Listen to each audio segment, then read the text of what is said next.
का अनंतो कोट नमन बल्कि और आप सभी प्रेमियों को, मालिक के विवेकी हंसों को मेरी तरफ से बहुत बहुत प्रेम। थोड़ा गला खराब लेकिन सोचा कि आज बहुत इम्पोर्टेंट टॉपिक है और ये टॉपिक आज का नहीं है, ये कई सालों का है, क्योंकि बहुत से जिज्ञासु जीव, विवेकी हंस हमेशा ये सवाल पूछते आए हैं कि आप प्रचार कर रहे हैं, अच्छी बात है, लोग आपसे जुड़ रहे हैं, अच्छी बात है, हिंदुओं को जोड़ रहे हैं आप, मुसलमान भी जुड़ रहे हैं, ईसाई भी जुड़ रहे हैं, लेकिन आप कट्टर सिख को जोड़ के दिखाओ। बात होती भी रहती है, ऐसा बिल्कुल नहीं है कि कोई सिख हमसे नहीं जुड़ा है, बहुत से सिख जुड़े हैं, बहुत से, यहाँ तक कि गुरुद्वारे के जो पाठी थे वो भी हमसे जुड़े हैं, उन्होंने भी दीक्षा ली है।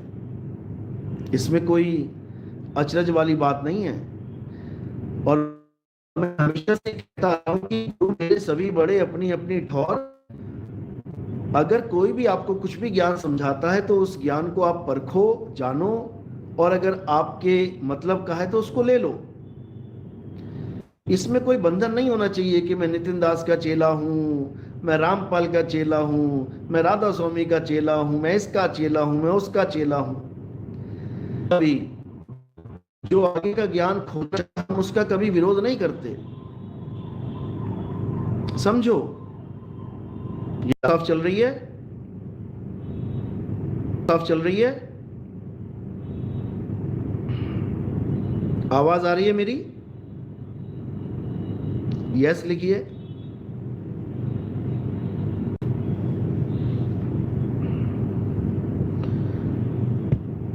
ओके। तो सिख वो होता है जो बिना भेदभाव के उस ज्ञान को प्राप्त करे जो उसके कल्याण के लिए अति आवश्यक है। जब बाबा नानक ज्ञान प्राप्त करके प्रचार के लिए निकले, तब एक भी सिख नहीं था, सिख धर्म ही नहीं था तब।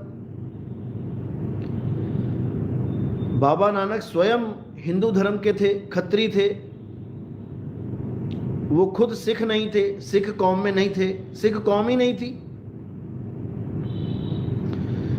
जो बाबा नानक से जुड़ता गया, जो उनके द्वारा बताए मार्ग से जुड़ता गया, बाबा नानक ने उसका नाम सिख रख दिया। जैसे हमारे यहाँ कहते हैं शिष्यों चलो, इसी प्रकार बाबा नानक ने कहा सिखों चलो। तो जो जो बाबा नानक जी से जुड़ता गया वो सिख होता गया, यानी वो उनसे शिक्षा ग्रहण करने के लिए तैयार हो गया। अब बाबा नानक एक इंसान थे, आदमी कह लो, तो जो शिष्य थे वो बाबा नानक से जुड़ने लगे। बाबा नानक एक इंसान थे जो हर बात को बोल सकते थे, बोल के समझा सकते थे, इसलिए लोगों ने उनको गुरु धारण किया, उनके नाम के आगे गुरु लगा दिया, गुरु नानक। आप किसके शिष्य हो? गुरु नानक, गुरु नानक देव का शिष्य हूं मैं। यानी उन्होंने एक इंसान को गुरु स्वीकार किया। लेकिन आगे बाबा नानक जी ने क्या संदेश दिया? उन्होंने कहा भाई, असली गुरु, सच्चा गुरु वो है जिसका जन्म और मरण नहीं होता, उसे शब्द गुरु कहते हैं। अभी गुरु ग्रंथ साहब प्रकट नहीं हुए हैं, अभी गुरु ग्रंथ साहब की वाणियां नहीं लिखी गई हैं, अभी गुरु ग्रंथ साहब की वाणियों को एकत्रित नहीं किया गया है। अभी बाबा नानक ही गुरुदेव हैं। सब सिखों के गुरु बाबा नानक हैं उस वक्त। बाबा नानक की भी जो वाणियां हैं वो उन्होंने लिखी हैं, अभी उनको कोई दर्जा नहीं दिया गया गुरु ग्रंथ साहब का। तो बाबा नानक जो एक इंसान थे, आदमी थे, उनको गुरु स्वीकारा गया उन लोगों के द्वारा जो ज्ञान को प्राप्त करना चाहते थे, जो मुक्ति का नाम प्राप्त करना चाहते थे। उन्होंने एक इंसान को अपना गुरु, देहधारी को अपना गुरु स्वीकार कर लिया। अब बाबा नानक जब गद्दी का विस्तार आगे करते हैं, यानी वो अगले गुरु को जो उनकी गद्दी पे बैठेगा उसका चयन करते हैं, तो देखो कैसे चयन करते हैं। उनके अपने दो पुत्र थे, श्री चंद, लक्ष्मी चंद।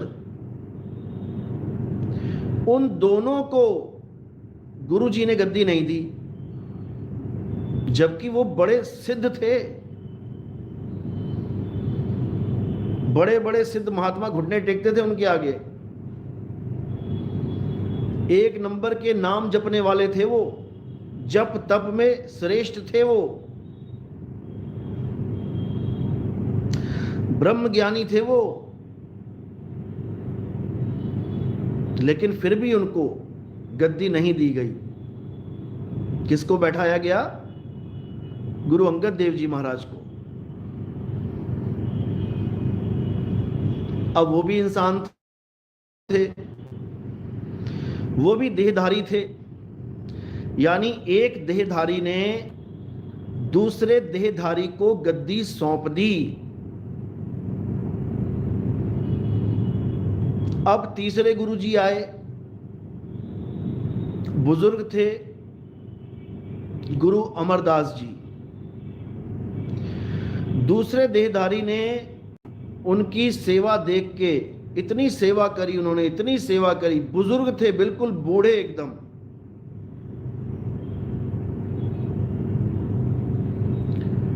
उनको गद्दी दे दी। वो भी देहधारी थे। करते करते करते 10वीं पातशाही तक, गुरु गोविंद सिंह तक ये गद्दी चलती आई। गुरु गोविंद सिंह जी भी देहधारी थे, उनका भी शरीर था, और उनका गुरु भी देहधारी था, 9वीं पातशाही, जिनका सिर कलम कर दिया गया था। दिल्ली शीशगंज जो गुरुद्वारा बनाए वो उन्हीं के यादगार में बनाए। देहधारी थे, शीश कलम कर दिया मुगलों ने। अब 10वीं पातशाही जो गुरु गोविंद सिंह थे, उनकी जंग हो गई मुगलों के साथ, भयंकर। राजपाट छोड़ के जंगलों में भी जाना पड़ गया। 4 दिल के टुकड़े थे उनके बच्चे, वो भी शहीद हो गए।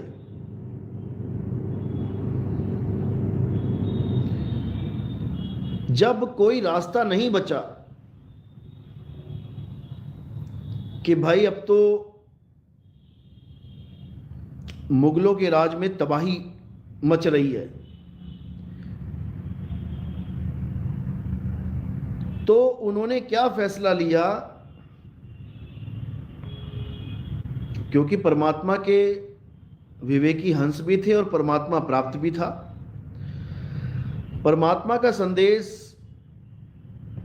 उनके शिष्यों को अपने आप मिल जाता है। क्या संदेश मिला?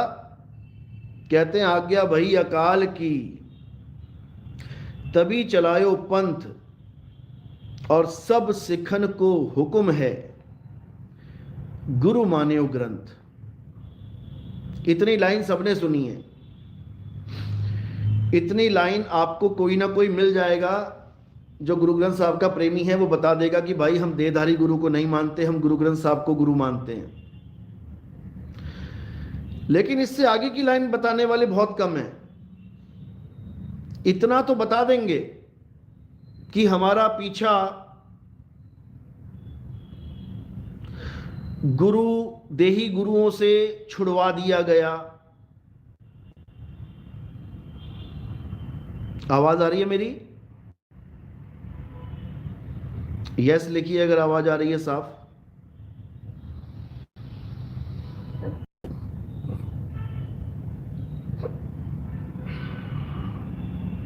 ओके। तो बहुत से लोग ये कहते हैं कि देहधारी गुरु धारण करने की जरूरत ही नहीं है। देहधारी गुरु हम धारण ही नहीं कर सकते। क्यों? क्योंकि 10वीं पातशाही ने मना कर दिया कि देहधारी गुरु धारण नहीं करना है।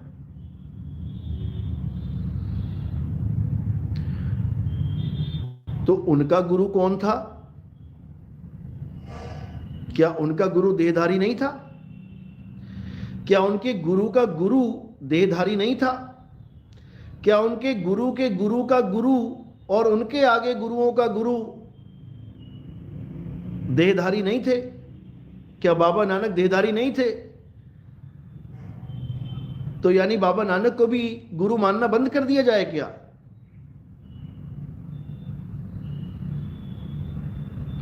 क्या 10 पातशाहियों को गुरु मानना बंद कर दें?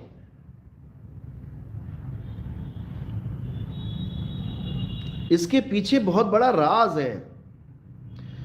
इसके पीछे बहुत बड़ा मालिक का जो खेल है उसको समझने के लिए अभी तुम्हारे पास इतनी बुद्धि नहीं है जो समझ पाओ कि ये क्या खेल चल रहा है, कैसे इस जीव को मुक्त करना है। ये परमात्मा जानते हैं, ये परमात्मा जानते हैं।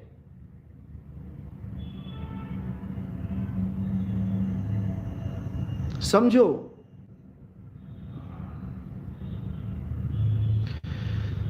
क्या कारण था कि गुरु मान्यो ग्रंथ बोलना पड़ा? जब उनको गद्दी मिली तब क्यों नहीं बोला कि मुझे गुरु मत मानो, मैं देहधारी हूं? तब उन्होंने गद्दी स्वीकार ही क्यों करी? कह देते नहीं, ग्रंथ तो आ ही चुका था, ग्रंथ का दर्जा ग्रंथ साहब को मिल चुका था, ग्रंथ का तो पाठ होता था। फिर तो 10वीं पातशाही को गद्दी लेनी ही नहीं चाहिए थी। वो कह देते भाई ग्रंथ साहब हमारे गुरु हैं और मुझे गद्दी पे नहीं बैठाया जाए, ग्रंथ साहब ही हमारा गुरु है। समझो,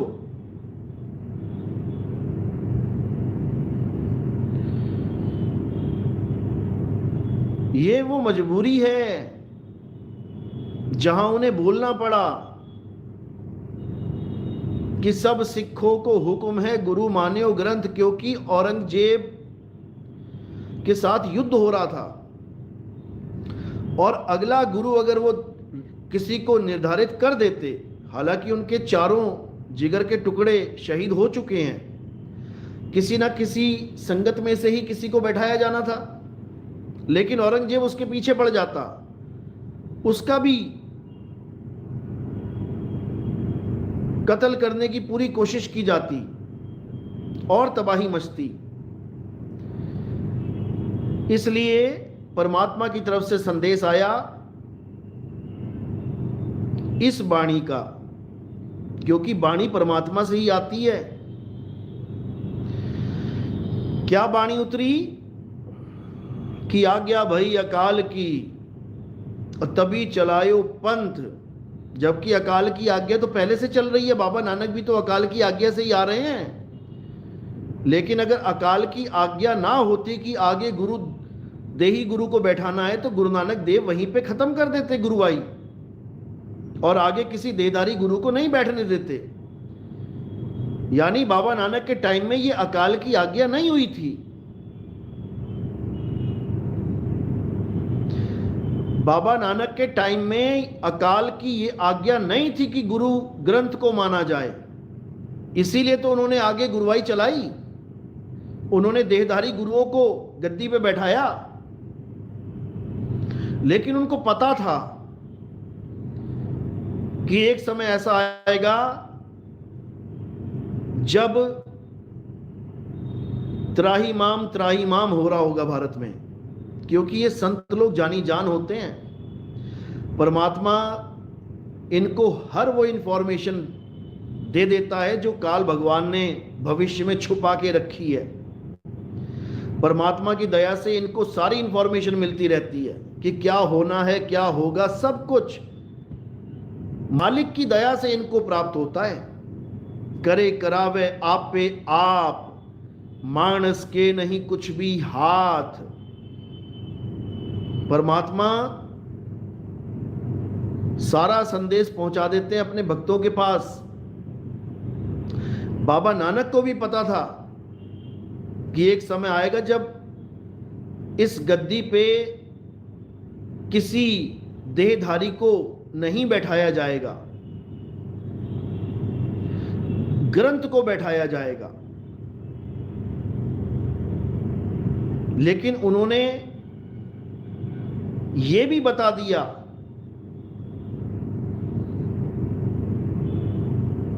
कि आगे फिर कोई देहधारी इस ज्ञान का उजागर करने आएगा।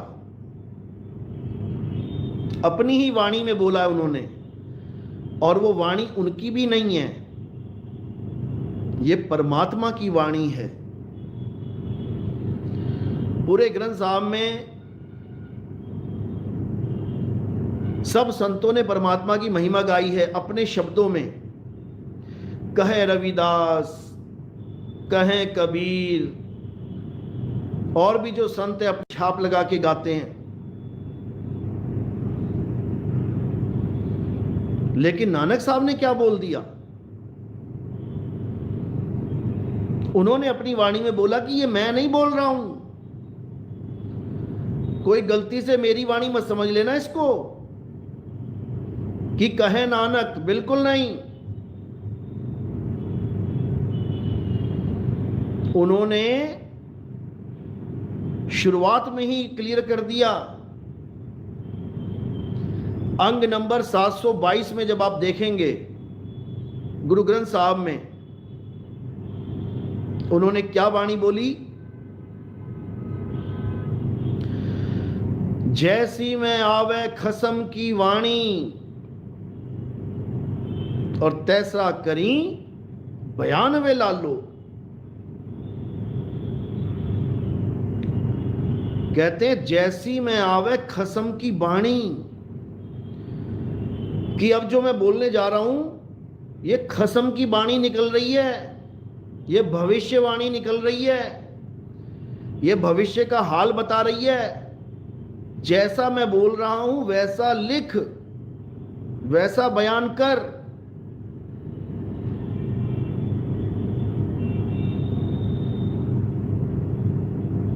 समझो, ये वाणी इस सवाल के साथ, इस सवाल का जवाब है कि हम गुरु ग्रंथ को माने कि गुरु बाबा नानक को माने, हम गुरु रविदास जी को माने या उनकी वाणी को माने, हम गुरु नामदेव जी को माने या उनकी वाणी को माने, हम गुरु कबीर साहब को माने या उनकी वाणी को माने, हम गुरु सारे संतों की वाणी को माने जो गुरु ग्रंथ साहब में दर्ज है, या गुरु ग्रंथ साहब की वाणी को गुरु माने।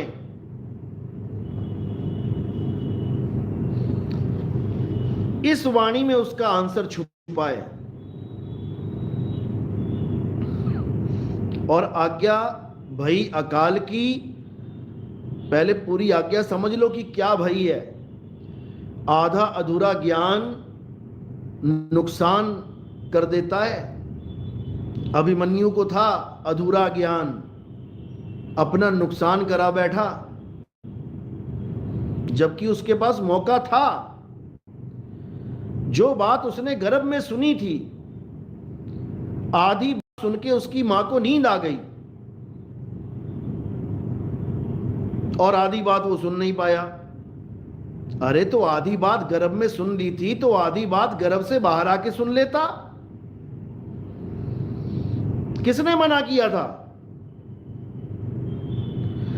जो बच्चा गर्भ में बैठा बैठा आधी बात यानी चक्रव्यूह को कैसे भेद के अंदर घुसना है, आधी बात गर्भ में बैठा बैठा सुन लिया, तो आधी बात गर्भ से बाहर निकल के जब जो शिक्षा ले रहा था शस्त्रों की, शास्त्रों की, तो भाई पूछ लेता पिताजी से कि पिताजी आधा ज्ञान तो मुझे हो गया था गर्भ में, लेकिन मेरी मां सो गई थी तो मैं आधी बात आपकी नहीं सुन पाया, मुझे वो बात भी सुना दो। लेकिन वो अपने ज्ञान को ही पूर्ण मानता रहा कि मुझे भाला चलाना आ गया, मुझे तीर चलाना आ गया, मुझे गदा चलानी आ गई, अब मैं कोई भी चक्रव्यूह तोड़ दूंगा। तोड़ ना पाया। इसी प्रकार ये जीव अधूरा ज्ञान सुन के सोचता है कि मैं तो पूर्ण ज्ञानी बन गया, मैं तो चक्रव्यूह तोड़ दूंगा। तोड़ नहीं दूंगा, तुझे तोड़ देगा काल भगवान। ऐसा तोड़ेगा हालत खराब हो जाएगी। इसलिए ज्ञान पूरा लो, पूरा ज्ञान लो, तब काम बनेगा। वाणी तक पूरी नहीं सुनाते ये लोग। क्या कहती है वाणी? जैसी में आवे खसम की बाणी। ये खसम की बाणी है। इसको जब तुम पूरा समझोगे तब तुम्हें समझ में आएगा अंत में क्या बोला बाबा नानक ने, कि खसम की प्लानिंग क्या है। ये कलयुग में जो सतयुग आएगा ये खसम लेके आएगा, खसम लेके आएगा ये सबका। और खसम के आने की तैयारी कर लो, खसम आने वाला है। कसम आने वाला है। और जब वो आएगा तो समझ लो कि क्या होगा। तो क्या बोला गया? आज्ञा भई अकाल की, तभी चलायो पंथ, सब सिखन को हुक्म है, गुरु मान्यो ग्रंथ। अब आगे देखो, गुरु मान्यो ग्रंथ, प्रगट गुरा की देह। ये क्यों नहीं बोलते? ये क्यों नहीं समझा रहे हैं? गुरु मान्यो ग्रंथ, प्रगट गुरा की देह। यानी गुरु ग्रंथ साहब को क्या बोल दिया कि प्रगट गुरा की देह। यानी वाणी को पढ़ो और समझो कि गुरुजी तुम्हारे सामने ही विराजमान है, देह रूप में। देह रूप में, विदेह नहीं बोला कि विदेह बोल दिया। गुरु मान्यो ग्रंथ, प्रगट गुरा की देह।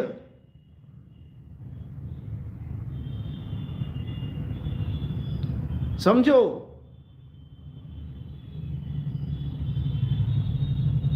आगे क्या कह रहे हैं? जो प्रभु को मिलबोच है तो खोज शब्द में ले।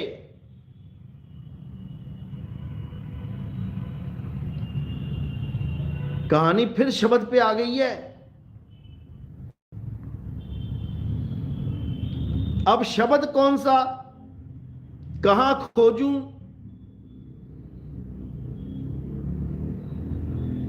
अब जिसको शब्द का भेद नहीं पता वो क्या कहता है कि गुरु ग्रंथ साहब में ही तो शब्द खोजना है। तो भाई गुरु ग्रंथ साहब में तो इतने सारे शब्द लिखे हैं, तो कौन सा शब्द पढ़ोगे? उसमें एक ओंकार भी लिखा है, उसमें सतनाम भी लिखा है, उसमें वाहे गुरु भी लिखा है, उसमें राम भी लिखा है, उसमें कृष्ण भी लिखा है, उसमें आत्मा, परमात्मा, जीव, शिव, पीव सब कुछ लिखा है। परमेश्वर लिखा है, महाप्रभु लिखा है, ईश्वर लिखा है, मुरारी लिखा है, केशव लिखा है। कौन सा शब्द पकड़ोगे? अरे गुरु ग्रंथ साहब में तो ये लिखा है 52 अक्षर लोक त्रय, सब कुछ इन्हीं माही, ये अक्षर खिर जाएंगे, वो अक्षर इनमें नाही। गुरु ग्रंथ साहब में जो अक्षर लिखे गए हैं ये 52 अक्षर हैं सब। और वाणी कह रही है कबीर साहब की कि वो अक्षर इनमें नाही, यानी 52 अक्षरों के द्वारा जितने भी ग्रंथ बनाए गए हैं वो परमात्मा का सच्चा नाम 52 अक्षरों में नहीं आता। तो बताओ कहां खोजोगे?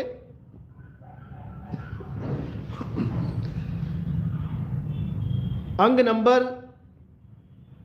340 की वाणी है ये।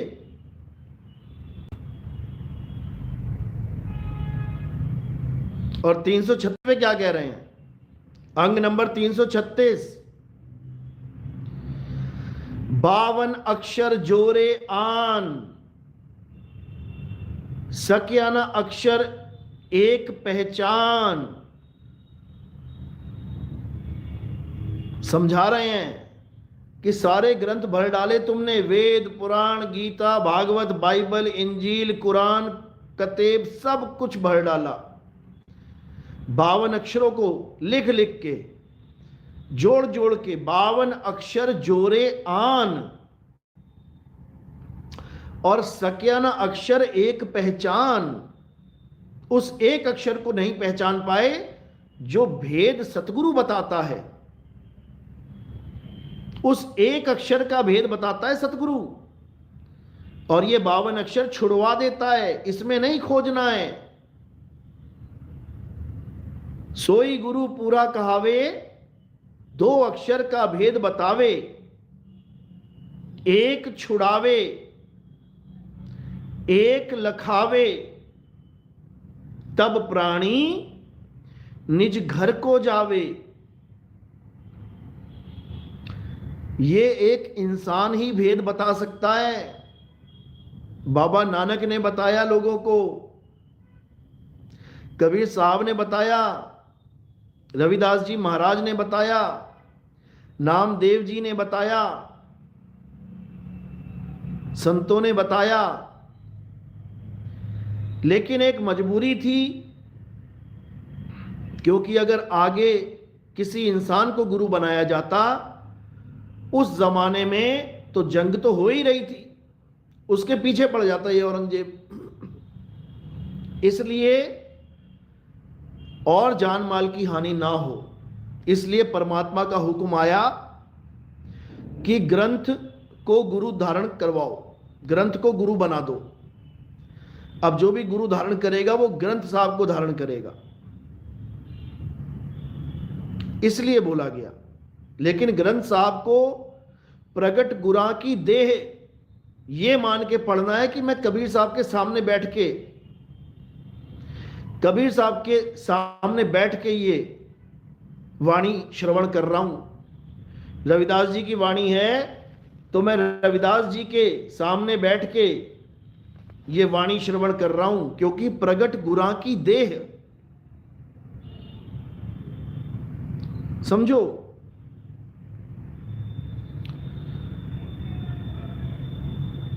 तो बाबा नानक ने अंग नंबर 722 में जो वाणी बोली है,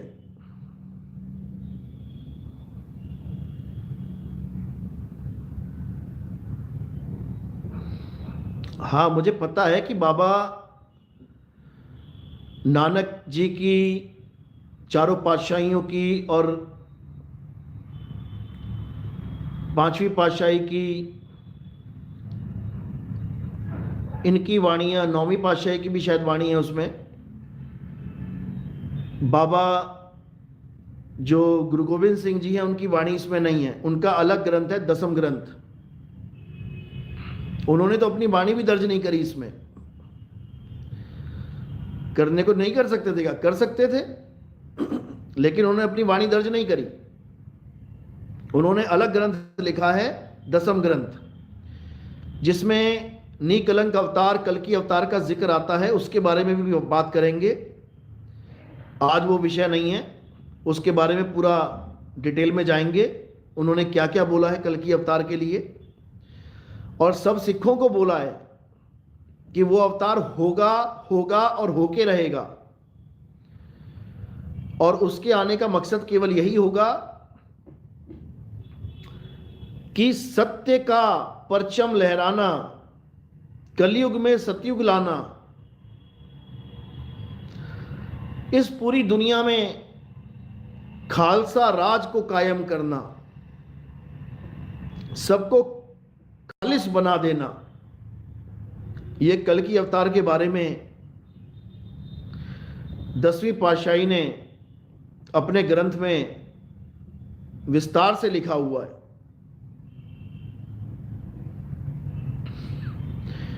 लेकिन बात चल रही है देहधारी गुरु की,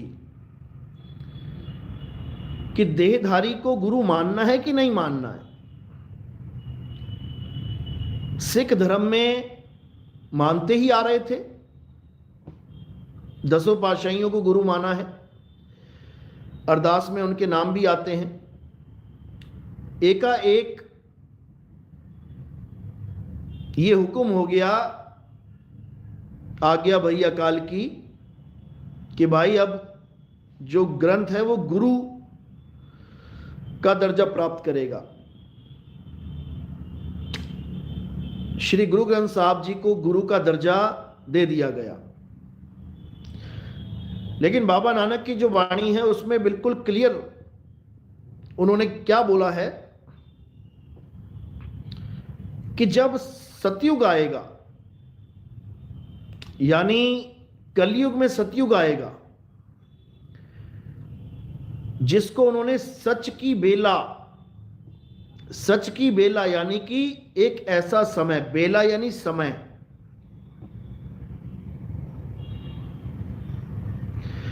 कि एक ऐसा समय आएगा, सच की बेला आएगी,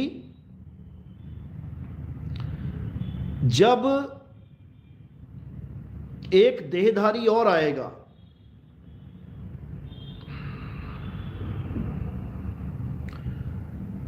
उसके लिए क्या बोला गया, आप पूरी वाणी पढ़ सकते हो, कि काया कप्पड़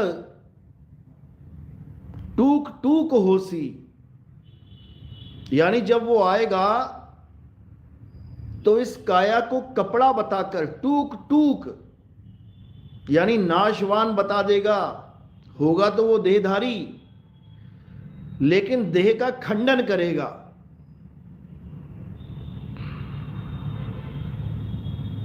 समझो, काया कप्पड़ टूक टूक होसी, हिंदुस्तान समालसी बोला, यानी पूरा हिंदुस्तान एक आवाज में बोलेगा, यानी सत्य की बात करेगा,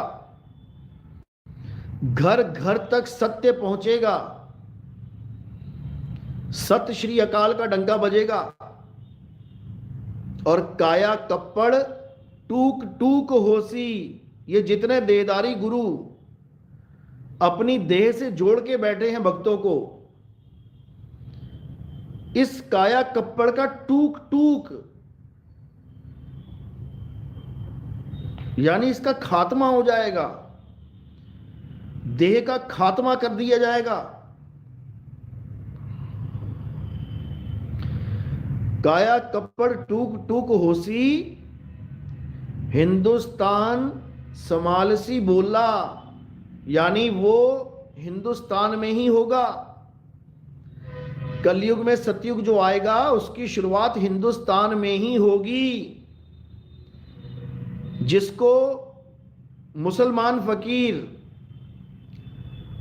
जिसको हदीसों में मोहम्मद साहब बयान करते हैं, अरब देश में खड़े होकर भी पूरब दिशा में, मशरक दिशा में, हिंदुस्तान की तरफ देखते हुए घंटों घंटों खड़े रहते थे।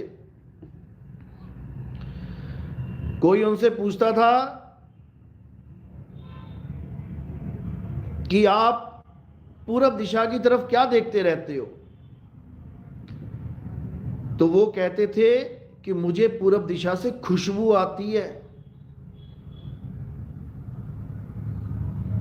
ऐसी खुशबू आती है कि क्या बताएं। अमन की खुशबू आती है, प्रेम की खुशबू आती है, शांति की खुशबू आती है। और होना हो हिंदुस्तान से ही वो मुहिम छिड़ेगा जो पूरी दुनिया को मुसलमान बना देगा। मुसलमान का मतलब ये नहीं कि टोपी पहना देगा, मूंछ मुड़वा देगा। मुसलमान का मतलब है मुसल्ला प्लस ईमान। मुसल्ला यानी बंदगी से संबंधित है, ईमान यानी व्यवहार से संबंधित है। यानी सब ईमानदार हो जाएंगे और बंदगी करना सीख जाएंगे। मुसल्ले पे खड़े होके मालिक की बंदगी करेंगे। इसी को गज़वाए हिंद नाम दिया गया हदीसों में। गज़वाए हिंद यानी हिंदुस्तान से ही वो गज़वा यानी मुहिम छिड़ेगा। यही बाबा नानक समझा रहे हैं। काया कप्पड़ टूक टूक होसी, हिंदुस्तान समालसी बोला। अब आगे क्या कह रहे हैं? आवण 78, जावण 97, होर भी उठसी मर्द का चेला। अब यहां पर बहुत जबरदस्त कोड लगा हुआ है। क्या है ये 78? क्या है ये 97? ये परमात्मा की वाणी है। ये आम आदमी नहीं खोल सकता इसको, क्योंकि उन्होंने शुरू में ही कह दिया कि जैसा मैं बोल रहा हूं बस वैसा तू लिख दे, बयान कर दे, पूछ मत कि ये क्या है। जैसी में आवे खसम की बाणी, तैसड़ा करी बयान वे लाल लो। बस तू लिखता जा, बयान करता जा, पूछ मत कि खसम क्या कह रहा है। वो जब बेला आएगी, सच की बेला आएगी, तो सबको खुद ही पता लग जाएगा क्या कह रहा है खसम।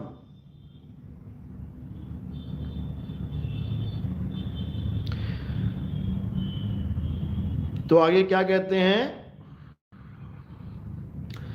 आण 78, जान 97, होर भी उठसी मर्द का चेला। सच की बाणी नानक आखे।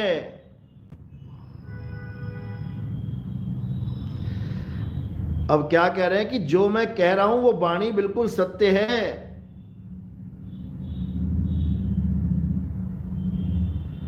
ये सत्य की वाणी है, ये झूठ नहीं बोल रहा हूं मैं।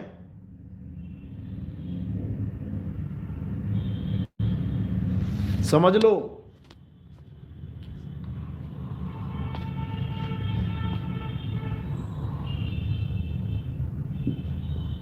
तो क्या कह रहे हैं?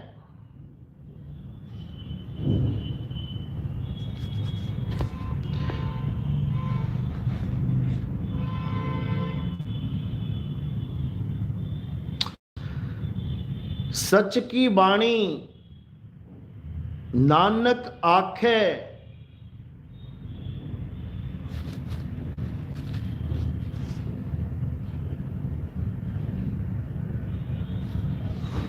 हाँ जी, बिल्कुल प्रूफ मिलेगा आपको। मैं अभी शॉर्ट में ये वाणी डाल दूंगा, आप इसको देख सकेंगे। राजू दास,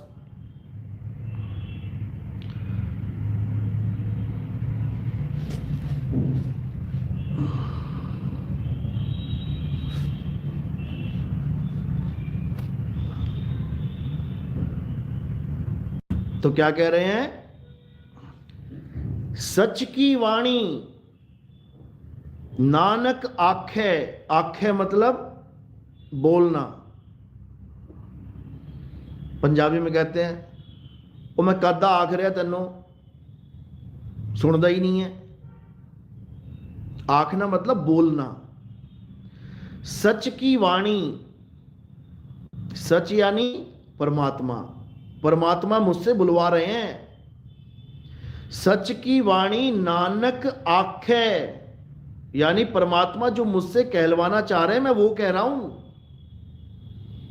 ये आवन 78 जान 97 ये परमात्मा बुलवा रहे हैं मुझसे, तू लिखता जा बस।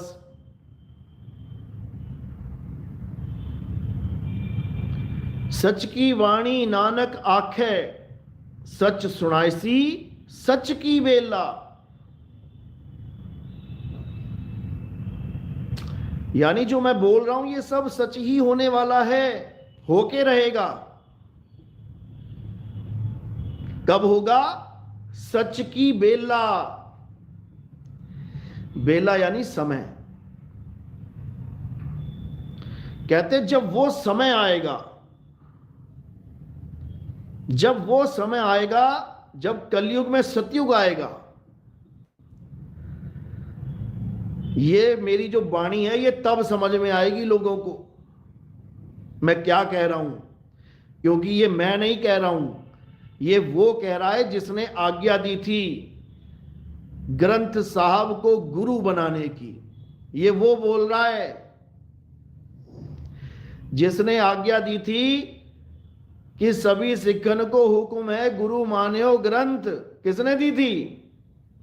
आज्ञा भाई अकाल की। अकाल कौन है? खसम है हमारा। ये अकाल हमारा खसम है। इसी खसम की वाणी नानक साहब दोहरा रहे हैं। जैसी में आवे खसम की वाणी, तैसड़ा करी बयानवे लालो। तो ये खसम की जो वाणी है, ये वाणी क्या कह रही है कि आवन 78 जान 97 होर भी उठसी मर्द का चेला। कि एक मर्द का चेला आएगा और जो दुनिया को सत्य की राह बताएगा, असत्य की जड़ें उखाड़ देगा, काया को टूक टूक खात्मा कर देगा काया का। काया कप्पड़ टूक टूक होसी, हिंदुस्तान समाल सी बोला। पूरा हिंदुस्तान एक आवाज में, एक बुलंद आवाज में सत्य का परचम लहराएगा। और फिर ये भारत, ये हिंदुस्तान विश्व गुरु बन जाएगा। तो अच्छी बात है, गुरु ग्रंथ साहब का हम पूरा सम्मान करते हैं। हमारे भी संतों की वाणियां उसमें हैं, हमारे सारे संत हमारे ही हैं। लेकिन जिस पंथ में हम जुड़े हुए हैं, कबीर पंथ नाम है इसका, कबीर साहब की वाणियां सबसे ज्यादा वाणियां कबीर साहब की ही दर्ज हैं गुरु ग्रंथ साहब में। तो अगर ज्यादा के हिसाब से देखो तो सबसे भारी पलड़ा कबीर साहब का है। सबसे ज्यादा सम्मान उनकी वाणियों को दिया गया है। नंबर 1 पे वही है। और जो बरेली वाले महापुरुष थे, अब तो शरीर छोड़ दिया उन्होंने। बरेली में खालसा जो नीले वस्त्रों में होते हैं, गुरु की फौज होती है, निहंग सिख कहते हैं उनको।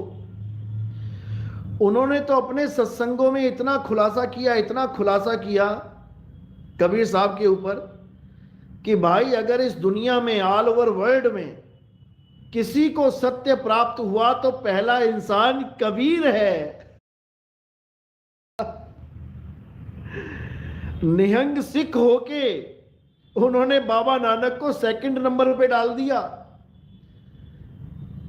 बरेली में हैं, अब तो नहीं है, शरीर छूट गया उनका, लेकिन मैंने दो चार सत्संग उनके सुने थे कबीर साहब के ऊपर, उन्होंने बहुत अच्छा बोला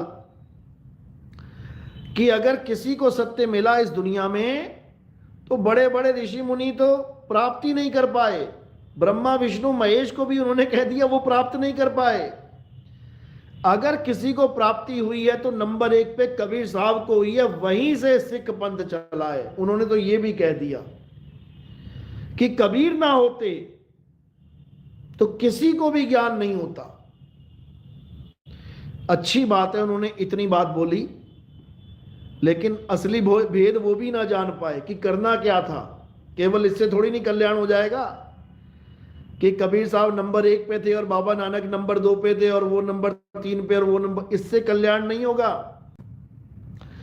कल्याण इससे होगा कि कबीर साहब ने ज्ञान क्या समझाया दुनिया को।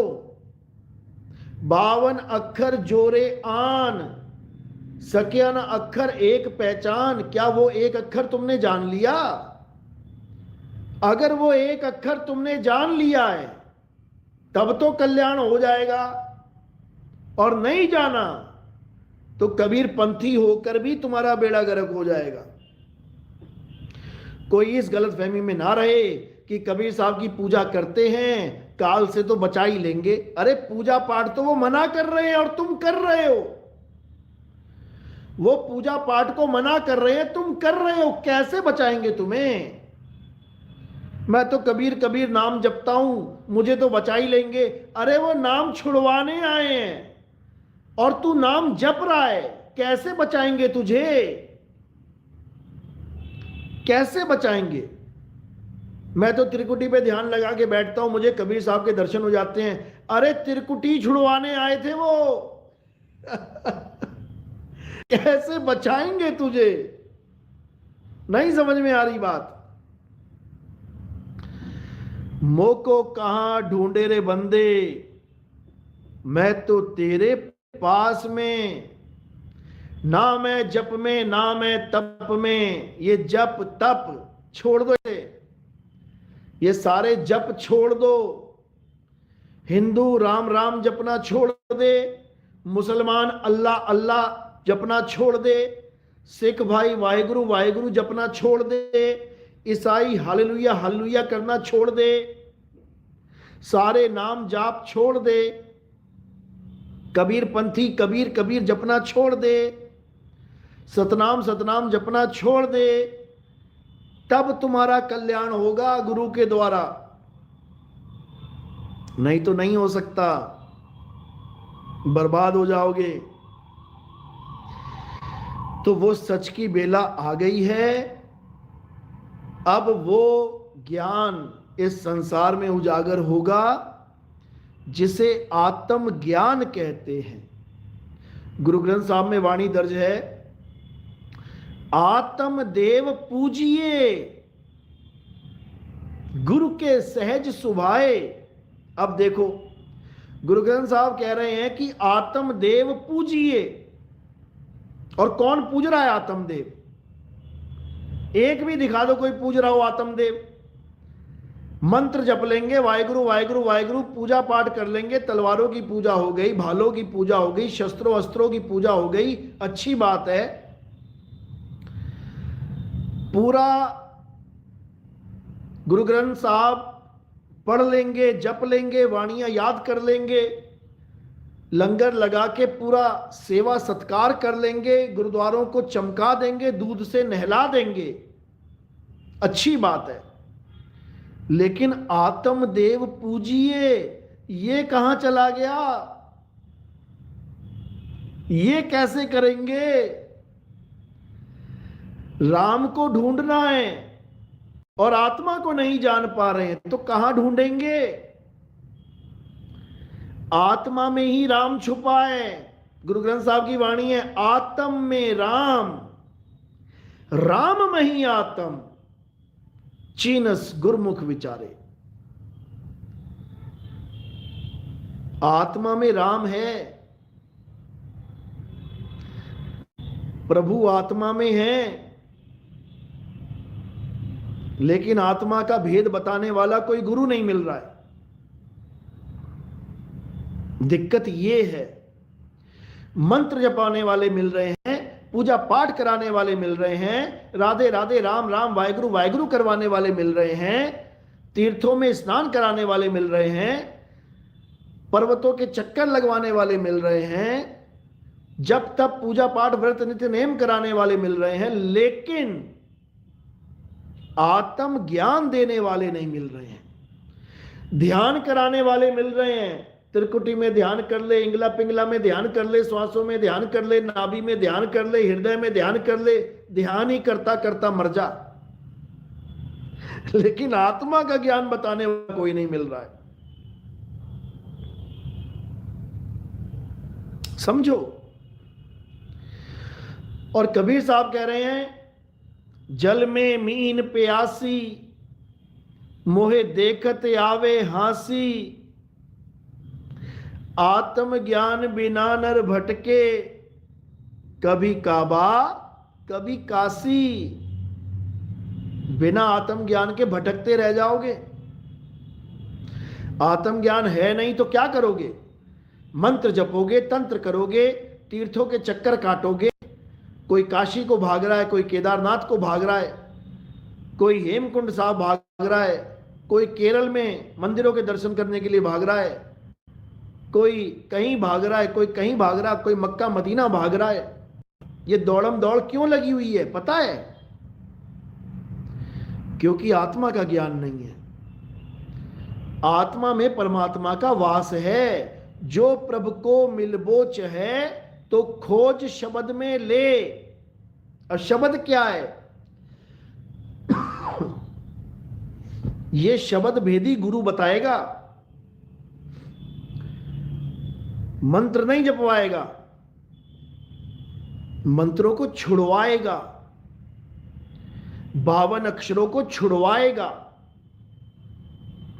गरीबदास जी समझा रहे हैं, 52 अक्षर लोक त्रय, 52 अक्षर लेख राम रंग हो रही हो। यानी 52 अक्षर क्या है? लेख है। लेख, लेख का मतलब होता है लिखने में आ जाए, उसे लेख कहते हैं। रामपाल जी महाराज ने क्या बता दिया? 52 अक्षर क्या हैं? संस्कृत भाषा के हैं। संस्कृत भाषा के जितने ग्रंथ हैं उसमें परमात्मा का नाम नहीं लिखा गया है। ये अनुवाद कर दिया इस दोहे का, मूर्ख बना दिया सबको। जबकि वाणी कह रही है 52 अक्षर लेख। लेख यानी लिखने में आते हैं। ये मंत्र जंतर लिखने में आते हैं। ये सब 52 अक्षरी मंत्र हैं। छोड़ो इसको। 52 अक्षर लेख राम रंग होरी हो, वो अक्षर या में नाही राम रंग होरी हो। कर दिया खात्मा 52 अक्षरों का। क्योंकि ये लेख में आते हैं और परमात्मा का नाम अलेख है। अलेख वो लिखने में नहीं आता, वो बोलने में नहीं आता, वो पढ़ने में नहीं आता। 52 अक्षर लेख राम रंग होरी हो, वो अक्षर या में नाही राम रंग होरी हो। कागज कलम कलेस, कागज कलम कलेस यानी कागज और कलम से लिखने वाले सारे नाम तेरे जीवन के लिए कलेस है। कलेस समझो। कागज कलम कलेस, जबकि कागज और कलम से ही सारी वाणी लिखी है उन्होंने। जो ये 50-50 हजार रुपया लेके वाणी का पाठ कर रहे हो, ये कागज और कलम से लिखी गई है। कलेस है ये। गुरु ग्रंथ साहब की वाणी 50-50 हजार में ये गा के पैसा इकट्ठा कर रहे हैं। गुरु ग्रंथ जो गरीबदास जी महाराज का है, गरीबदास जी ने 5 पैसा नहीं लिया कभी से, कभी किसी से। गरीबदास जी महाराज ने 5 पैसा ना लिया कभी किसी से। फ्री में वाणी दी है समाज को। और ये उनकी फ्री की वाणी को 20-20 हजार, 50-50, 1-1 लाख रुपए का पाठ करवा रहे हैं। बताओ, बेवकूफ बना दिया जीवों को। समझो। तो कह रहे हैं कागज कलम कलेस, ये कलेस है। राम रंग हो रही हो, वो रहा शेष के शीस राम रंग हो रही हो। ये भेद है, और इस भेद को भेदी गुरु बताता है। समझ लो।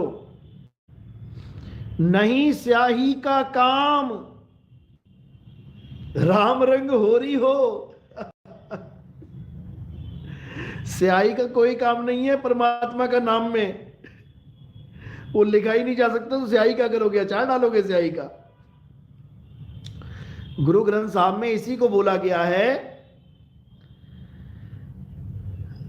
कि कीर्तम नाम, यानी कृत्रिम, नकली, कीर्तम नाम कथे तेरे जीबा, सत्य नाम तेरा परा पुरबला। यानी हे परमात्मा, हमारे मुंह से बोले जाने वाले सारे नाम ये नकली नाम है, कृत्रिम। लेकिन जो तुम्हारा असली नाम, जो तुम्हारा सच्चा नाम है, सत नाम है, वो बोलने लिखने में नहीं आता, वो वाणी का विषय नहीं है। समझ लो, वो अलग ही चीज है मेरे भाई। वो केवल एक तत्वदर्शी संत, जिसे तत्व और नितत्व दोनों का ज्ञान हो, यानी सत्य तत्व और असत्य तत्व दोनों का ज्ञान हो, ये वही बता सकता है। उसी को आत्मज्ञानी संत कहते हैं, जो काया रूपी 5 तत्वों का, नाशवान तत्वों का और आत्मा रूपी अविनाशी तत्व का ज्ञान रखता हो, उसे आत्मज्ञानी संत कहते हैं। ये मंत्र जपाने वालों की बस की बात नहीं है। ये तत्वदर्शी बड़े बैठे हैं, ओम कलियम हरियम शरियम भरियम धरियम जप लो, इनके बस की बात नहीं है। आज एक फोन आया था रामपाल जी के शिष्य का, था तो विवेक की बात समझ गया। पूछने लगा कि हम नाम नहीं जपेंगे तो हम काल भगवान का ऋण कैसे चुकाएंगे। मैंने कहा भाई, काल भगवान का ऋण कैसे चुकाया जाता है मुझे ये तो बता दो। जिस मकान में तुम रहते हो, बिजली तुम फूंकते हो, खाना तुम खाते हो, पानी तुम पीते हो, सड़क पे तुम जाते हो कार लेके, कौन सा ऋण तुम नहीं चुका रहे हो ये बताओ। रहने के लिए हाउस टैक्स, खाने के लिए सारा माल खुद खरीद के टैक्स दे के खा रहे हो, बिजली का बिल तुम दे रहे हो, टैक्स इंक्लूड लग के आता है, बच्चों की पढ़ाई तुम करवा रहे हो, 18% जीएसटी के साथ मिलती है, मकान तुम बनवा रहे हो, सीमेंट सब जीएसटी के साथ, सब कुछ तुम लगा रहे हो पैसा। तुम ये बताओ कि ऋण है क्या जो मंत्र से चुकाया जाएगा? काल के लोक में रहने का ऋण अगर काल के मंत्र से चुकाया जा सके तो भैया पैसा क्यों दे रहे हो तुम किसी को? पहले तुम पैसा दो, बिजली का बिल भरो, मकान का बिल भरो, खाने का पैसा दो, चलने का पैसा दो, रहने का पैसा दो। उसके बाद कह रहे कि काल भगवान के लोक में रहने का और सुख सुविधाओं को जो ऋण है वो इन मंत्रों के द्वारा उतारा जाएगा। अरे निकम्मो, ये पैसा लूट लूट के तुमसे बड़े बड़े आश्रम बना लिए इन्होंने 15-20 सालों में, तुम्हें अभी भी अकल नहीं आई कि ये छुड़ाने वाला नहीं, ये बसाने वाला गुरु है। ये इस लोक से छुड़ाने वाला नहीं, इस लोक में बसाने वाला गुरु है। तुम्हें सारी सुख सुविधाओं का लालच दे दे के काल का नाम जपवा रहा है। अरे सीता माता रावण के यहां रही, जितने भी साल रही, क्या उसने रावण रावण जपा? हरे रावण, हरे कुंभकर्ण, हरे मेघनाद हैं। अरे मूर्खों, जो अकेली सीता रावण के पास रही, उसे खाने की कमी नहीं रही, उसे रहने की कमी नहीं रही, बढ़िया वाटिका में एकदम बढ़िया जगह उसको खुशबूदार फूलों के बीच में रखा गया, खाने के लिए बढ़िया बढ़िया पकवान मिले, एक बार भी रावण रावण ना किया, सारा इंतजाम हो गया उसका। तुम्हें निकम्मो अपने परमात्मा पे भरोसा नहीं है कि हम काल का नाम नहीं जपेंगे तो परमात्मा हम पर दया नहीं करेगा हैं? अरे साहिब इतना दीजिए, जा में कुटुंब समाए और मैं भूखा ना रहूं, साधु भूखा ना जाए। तो काल भगवान से मांगना था क्या ये, हे काल इतना दीजिए जा में कुटुंब समाए। अकल की कमी है तुम लोगों में। और तुम एक बात बताओ, तुम किसी गांव में रहते हो, गांव में सड़क नहीं है, लोगों के खेतों में से निकल के जाना पड़ता है। सड़क तो चलो अब बन गई है, पहले लोग खेतों में मकान बना लेते थे और जो खेतों की पगडंडियां हैं उस पे चल के पूरा गांव क्रॉस हो जाता था। आज भी ऐसे कई मकान हैं जहां तक पहुंचने के लिए लोगों के खेतों में बनी पगडंडियों से निकल के जाना पड़ता है। तुम काल के लोक में युगों युगों से रहते हो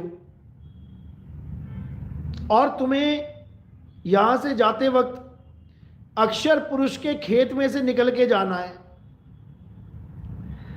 अब रामपाल जी महाराज तुम्हें यह कह रहा है, जो तुम्हें सतनाम दिया है कि उसमें एक नाम ओम काल भगवान का है और एक सोहंग अक्षर पुरुष का है, यानी काल भगवान का भी ऋण चुकाना है, अक्षर पुरुष का भी ऋण चुकाना है। अरे निकम्मो, जितनी बार तुम ओम सोहम करोगे एक सांस में, तो तुम उतना उतना ऋण इकट्ठा कर रहे हो, चुकाने के लिए पैसा इकट्ठा कर रहे हो। जितना काल का उतना अक्षर पुरुष का, जितना काल का उतना अक्षर पुरुष का। तो तुम मान के चलो, गांव में तुम्हें मकान दिया है, उसको तुम 1 लाख रुपए दो, समझ में आता है। अरे जिसकी गली में से निकलना है, जिसके खेत में से निकलना है, खेत की पगडंडी पे चलते हुए निकल, उसको भी 1 लाख रुपया दे दोगे? अरे मूर्खों, ओ मूर्खों, थोड़ी बुद्धि चला लो अपनी। काल भगवान के लोक में रहते हो, समझ में आता है, खाते हो पीते हो, सारा मनोरंजन करते हो, समझ में आता है कि चलो दे दिया, काल भगवान का ऋण उतार दिया। अक्षर पुरुष के तो लोक में भी नहीं रहते तुम, वहां भी उतना पैसा दोगे जितना काल भगवान का नाम जपा जा रहा है। क्या मूर्ख बना दिया तुमको इस गुरु ने। बुद्धि नाम की चीज भ्रष्ट हो गई है। गला खराब हो गया मेरा पूरा, तुम्हें समझा समझा के अब 2 दिन रेस्ट मोड में जाना पड़ेगा। खैर, वो बंदा अच्छे से समझ गया है, उसकी रिकॉर्डिंग डाल देंगे, समझ में आ जाएगा कितने प्रेम से समझाए। और विवेकी हंस था, 1 घंटा लग गया समझाने में, लेकिन समझ गया। चलो आप भी समझ जाओ। गुरु मान्यो ग्रंथ अच्छी बात है, लेकिन गुरु मान्यो ग्रंथ प्रगट गुरा की देह, इसको मत भूल जाना। यानी चाहे मुझे मानो, चाहे मेरी लिखी वाणी को मानो, एक ही बात है। क्योंकि शरीर होगा तभी तो वाणी लिखूंगा मैं। और तुम केवल वाणी वाणी को मानो और जिन गुरुओं की वाणी है उनको ना मानो, तुम ज्ञान ज्ञान को मानो और जिस गुरु ने ज्ञान दिया उसको ना मानो, तो दुर्गति हो जाएगी तुम्हारी। इसलिए गुरु मेरे सभी बड़े। ठीक है, तुम्हारी गुरुजी से खटपट हो गई है, तुम्हें गुरुजी अच्छे नहीं लगते, या तुम और कोई ड्रामा करने आए थे, पंथ में निकाल दिया तुमको तुम्हारे गुरु ने, तो साइड हो जाओ। गालीबाज मत बनो। गालीबाज बनोगे, स्पेशल जेलें बनी हुई हैं काल भगवान की कोठरी में, ऐसी जगह ठोके जाओगे, निकल ना पाओगे कभी जन्मों जन्म। क्योंकि वाणी कहती है, संत का निंदक महाहत्यारा, संत का निंदक परमेश्वर मारा। परमेश्वर भी उसकी मदद नहीं करता जो संत का निंदक होता है, और तुम तो गुरु की निंदा कर रहे हो। समझ लो, होती है खटपट, गुरुओं और चेलों में हो जाती है खटपट। हमारे आश्रम में भी राजनीतियां चली, हमारी भी खटपट हो गई चेलों के साथ, गुरुजी के चेलों के साथ। ऐसा मौका भी आ गया कि हमें आश्रम छोड़ना पड़ गया, लेकिन ये जोड़े हाथ, हमने उस आश्रम को छोड़ा लेकिन अपने गुरु को दिल से नहीं निकाला, ना ही हमने गुरु के लिए कोई अपशब्द बोले। आज भी हमने जब गुरु चेंज किया तो देखो मालिक की कृपा, गुरु वैरागपति साहिब जिनसे मैं जुड़ा था, लेकिन आश्रम के षड्यंत्र के चलते मुझे वो आश्रम छोड़ना पड़ा। और मैंने जब अगला गुरु ग्रहण किया तो अपने पुराने वाले गुरुजी से परमिशन लेके, रिकॉर्डिंग पड़ी है मेरे पास कि गुरुजी मैं अगला गुरु धारण करने जा रहा हूं। हालांकि मुझे जरूरत नहीं है, कबीर साहब को भी जरूरत नहीं थी, लेकिन जग मर्यादा कारणे गुरु किया रामानंद। अरे शब्द हमारा गुरु है, सदा हमारे संग। तो जब हमने गुरुजी से परमिशन मांगी तो गुरुजी ने परमिशन दे दी। यही संतों के लक्षण है, वो कभी रोकते नहीं किसी को। जिसको आना है आओ और जिसको जाना है जाओ। तो हमने जब दूसरा गुरु धारण किया, जिस कलीनापुर की मैं जयकारा लगाता हूं, कलीनापुर धाम की जय, वहां जो संत विराजमान थे, देखो मालिक की दया कि उनका नाम भी सतगुरु वैरागपति साहिब था। यानी मेरी जुबान से किसी और गुरु का नाम नहीं निकलवाने दिया परमात्मा ने किसी और गुरु का नाम नहीं निकलने दिया परमात्मा ने। आज भी मैं वैरागपति साहिब के जयकारे लगाता हूं, दोनों को एक ही श्रेणी में रखता हूं मैं, दोनों ही हमारे गुरु हैं। हम क्यों किसी से बैर करें, हम क्यों किसी से झगड़ा करें, हम क्यों किसी के साथ मन मुटाव रखें। कबीर खड़ा बाजार में चाहे सबकी खैर, और ना काहू से दोस्ती ना काहू से बैर। हमारा कोई शिष्य कहता है कि आपके गुरुदेव आ रहे हैं, हम दर्शन करना चाहते हैं, जाओ, बिल्कुल जाओ, हमारे यहाँ ऐसा कोई मनाही नहीं है। हमारे कई शिष्य गए गुरुजी के पास, जाओ। अरे केवल हमारे गुरुजी ने, किसी का भी गुरुजी आ रहा है, दर्शन मेला करने को हमारे यहां कोई मनाही नहीं है। किसी का भी सत्संग सुनने को हमारे यहां कोई मनाही नहीं है।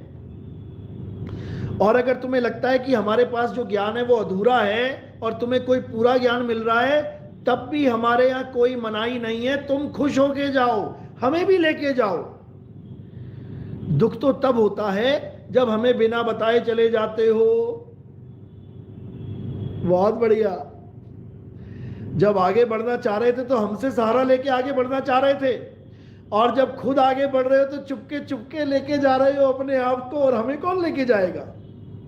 हैं? आंखें बचा के निकल रहे हो, यानी तुम्हें गुरु से प्रेम ही नहीं था कभी। हमें यहीं छोड़ के चले जाओगे क्या? हमें भी ले जाओ लेकिन उसको पता है कि आगे नहीं बेटा, पीछे जा रहा हूं, और गुरुजी ऐसे घसीटेंगे ना इसलिए बोलता नहीं है, चुप करके निकल जाता है। और कोई पूछे तो डायलॉग यही मारेगा, आगे का ज्ञान मिल गया है। अरे आगे का ज्ञान मिल गया तो बता तो दे, हमें भी आगे बढ़ा दे भाई। तो चलो, गला अब गवाही दे रहा है कि बस बहुत है चलो अब मिलेंगे 16 तारीख के सत्संग में, जो पंजाब में ही होगा। मालिक की कृपा रही तो मुलाकात होगी। बोलिए परमपिता परमात्मा की सदा ही जय हो। और 1 तारीख का गाजियाबाद में भव्य प्रोग्राम है, आप सब को निमंत्रण है। लेकिन जो भी आना चाहता है पहले रजिस्ट्रेशन करवाए। बिना रजिस्ट्रेशन के एक भी शक्ल नहीं दिखनी चाहिए। अरे तुम ही लोग कानून तोड़ोगे तो बाकी को क्या सिखाओगे? एक भी अगर शक्ल ऐसी दिखाई दे गई जो बिना रजिस्ट्रेशन करवा के आया है,